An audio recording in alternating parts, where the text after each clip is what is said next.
Maldad del pecador y bondad de Dios. La misma maldad de los hombres nos incita a confiar en la bondad de Dios.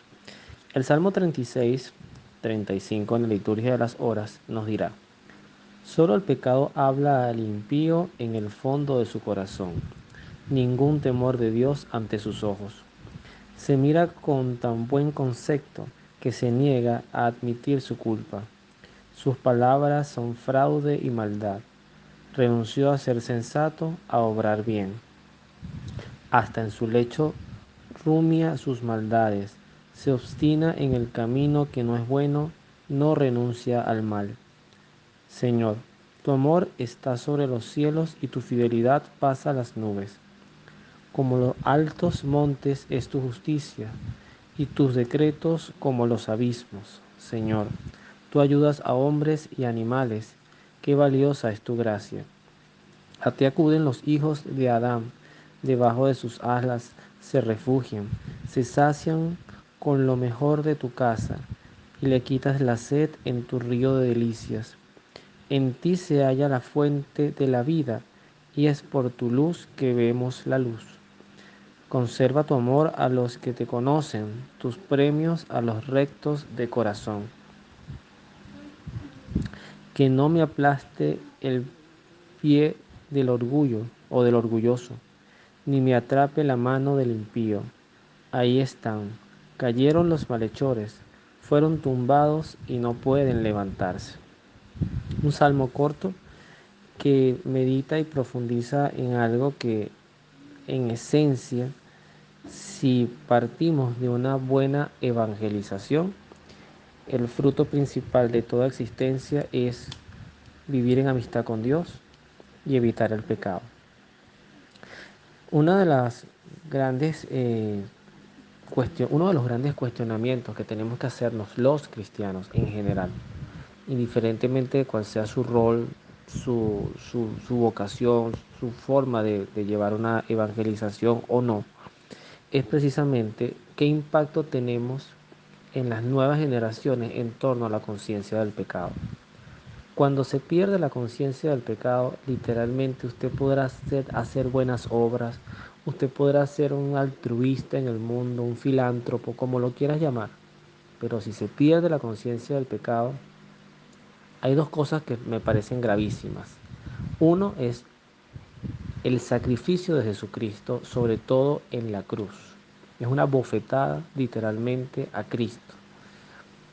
Decir hoy por hoy que el pecado no es pecado, la relativización de la verdad, de la cual denunció mucho tiempo el Papa Benedicto XVI, ya fallecido, lo que llamaba la tiranía del relativismo. Nada es cuestionable, nada está mal, todos nos amamos como somos. Ese tipo de discursos le ha hecho mucho daño al cristianismo. En el pregón pascual del camino neocatecumenal de Kiko Argüello, hay una frase que dice, oh feliz culpa que nos mereció tan grande Redentor.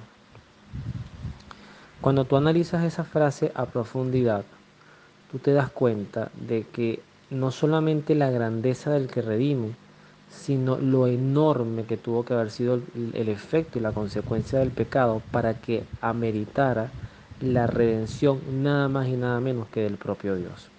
O sea, no era un pecado menor, no era una situación menor lo que oprimía y todavía oprime a la humanidad.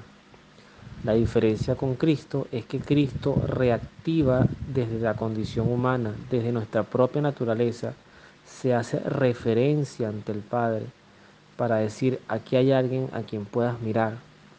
Y por supuesto también se suma María Santísima, pero aquí hay alguien a quien puedes mirar.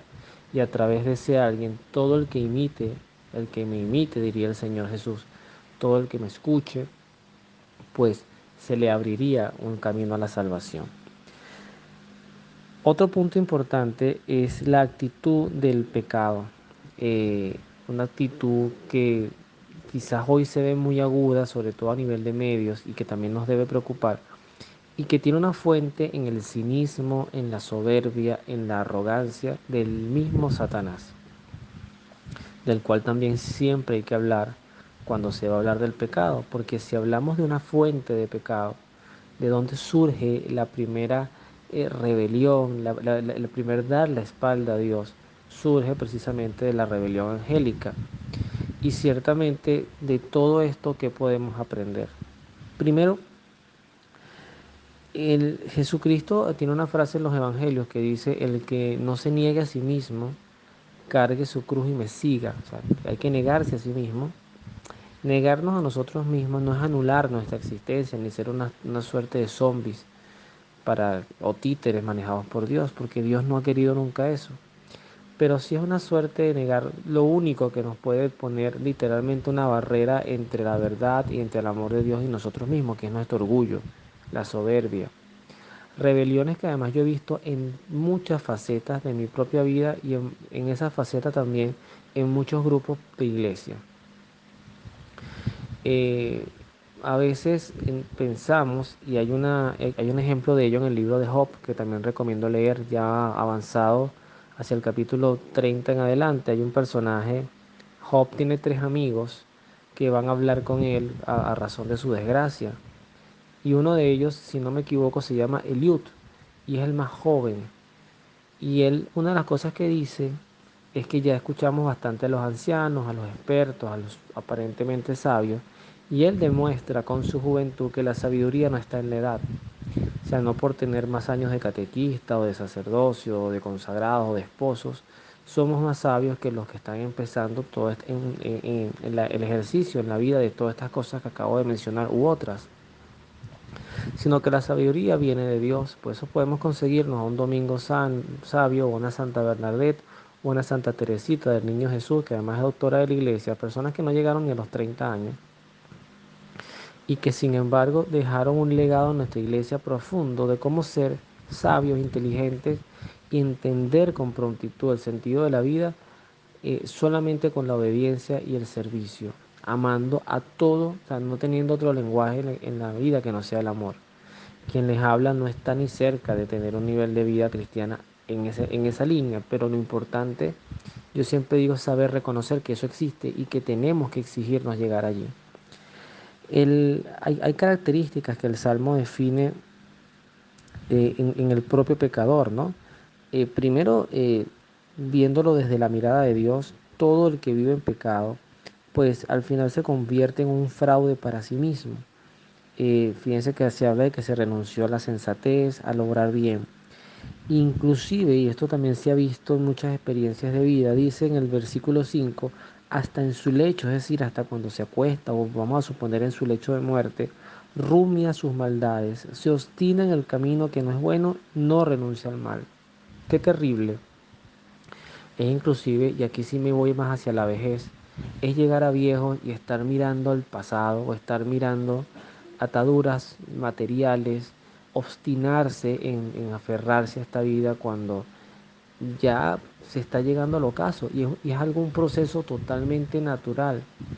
Yo ando insistiendo un tiempito para acá que la muerte, que además es como un llamado de la eternidad, me gusta pensarla así, necesita ser evangelizada, necesita introducirse en las catequesis, en las formaciones, en todas las etapas y niveles, porque no tener la claridad de que esta vida es finita y que hay que trabajarla como una inversión buena para la eternidad, es lo que hace que la gente después se obstine y se apegue tanto a este mundo y después no se quiera ir.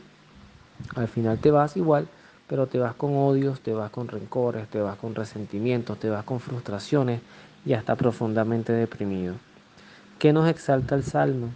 Bueno, justamente destaca eh, primero la gracia que viene de Dios, destacando en el Señor, pues que ayuda a los hombres y animales y que qué valiosa es su gracia, ¿no? La gracia que nos santifica. Y luego profetiza lo que le va a pasar a todo el mundo que se obstina en el pecado. Y ojo, obstinarse en el pecado no es vivir mal en este mundo, al contrario. El pecado, hay un sacerdote, el padre Nelson Medina, que siempre dice, uno de los que tanto escucho, él dice que el demonio tiene una gran mentira, y la gran mentira es que a veces tenemos que elegir entre ser obedientes o ser felices. Y que además hay frases tan sarcásticas o cínicas que a veces le dicen, por ejemplo, a las muchachas, a las jovencitas, Las muchachas buenas van al cielo, las malas van a cualquier parte. O sea, hay toda una rebelión, hay todo un movimiento intelectual, cognitivo, educativo, que busca alejar al hombre y ridiculizar todo lo que tiene que ver con la fe, con el cristianismo, con la verdad de Dios. Ante eso, recordar esta profecía, la profecía que al final con la que termina el Salmo, que dice, allí están, cayeron los malhechores, fueron tumbados y no pueden levantarse. Y es que efectivamente hay que atajar a tiempo, porque además no sabemos, cada día es un regalo, cada día es un regalo. Y ese regalo implica pensar que podemos estar viviendo cada minuto, cada día el último. Entonces hay que estar preparados, porque además de que no sabemos ni el día ni la hora, no es que nuestra vida sea un constante mirar a la muerte y dejar de vivir, al contrario, hay que vivir, hay que compartir en familia, hay que aprovechar a nuestros seres queridos, todo eso está bien. Pero no podemos olvidar que la principal tarea que tenemos, y así también lo explica San Pablo, es santificarnos también nosotros.